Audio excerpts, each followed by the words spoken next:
Halo, selamat datang di channel ini. Hari ini kita akan membahas topik berat tapi penting. Kasus pedofilia di Indonesia. Bagaimana kasus ini muncul, bagaimana ditangani, dan apa dampaknya? Sebagai perbandingan, kita juga akan lihat kasus Jeffrey Epstein di Amerika. Tapi fokus kita tetap di Indonesia. Trigger warning, pembahasan ini sensitif, menyangkut anak sebagai korban. Tonton terus sampai selesai.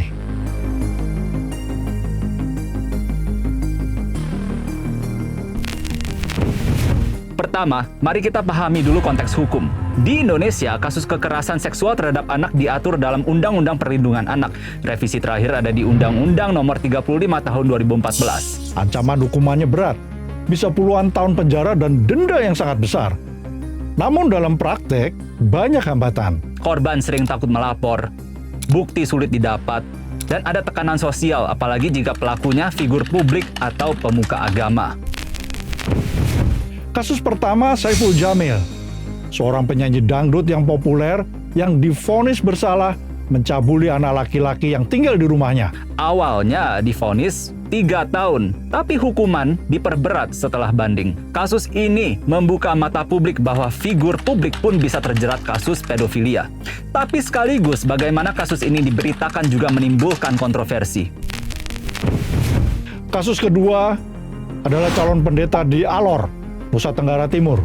Kasus ini jauh lebih kelam. Seorang calon pendeta di Kabupaten Alor, Nusa Tenggara Timur, diduga mencabuli banyak anak di bawah umur. Jumlah korban yang melapor terus bertambah saat penyidikan berlangsung. Kasus ini mengejutkan publik karena terjadi di lingkungan keagamaan yang seharusnya aman dan dihormati. Masyarakat menuntut agar gereja dan lembaga terkait ikut bertanggung jawab. Kasus ketiga, kasus terbaru muncul di Blitar, Jawa Timur. Seorang pendeta berusia lanjut usia ditetapkan tersangka. Ia dituduh mencabuli beberapa anak asuhnya sendiri. Kasus ini menegaskan satu hal, anak-anak paling rentan justru ketika berada di bawah otoritas orang dewasa yang mereka percaya. Jadi, bagaimana mekanisme hukum di Indonesia? Prosesnya pertama adalah laporan, lalu penyelidikan di polisi, penyidikan polisi, penetapan tersangka, dan dilanjutkan ke persidangan. Secara hukum, ancamannya berat. Namun kenyataannya korban menghadapi banyak hambatan. Stigma sosial, rasa takut, hingga tekanan dari keluarga atau institusi. Kita bisa lihat gap yang besar antara aturan di atas kertas dan kenyataan di lapangan. Untuk perbandingan, mari kita lihat kasus Jeffrey Epstein di Amerika Serikat.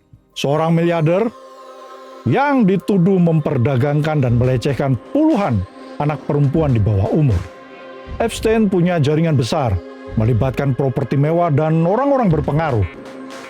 Dia ditangkap tahun 2019, tapi sebelum pengadilan selesai, dia ditemukan tewas di sel tahanan. Kematian ini menimbulkan banyak teori konspirasi dan pertanyaan soal pengawasan penjara. Meskipun begitu, pengadilan tetap berlanjut bagi orang terdekatnya, seperti Ghislaine Maxwell, yang akhirnya divonis bersalah. Analisis perbandingannya. Dari sini kita bisa membandingkan. Transparansi. Di Amerika Serikat, dokumen kasus Epstein banyak dipublikasikan. Di Indonesia, akses publik lebih terbatas. Lalu kemudian figur berkuasa. Baik di Indonesia maupun di Amerika. Baik di Indonesia maupun Amerika Serikat, pelaku sering punya posisi tinggi. Korban sulit dipercaya, bahkan ditekan. Dari kacamata penegakan hukum, di Amerika Serikat jaringan Epstein sebagian berhasil diproses, meski kasus utamanya terhenti. Di Indonesia, ada vonis nyata, tapi juga ada kasus yang baru terungkap dan belum tuntas.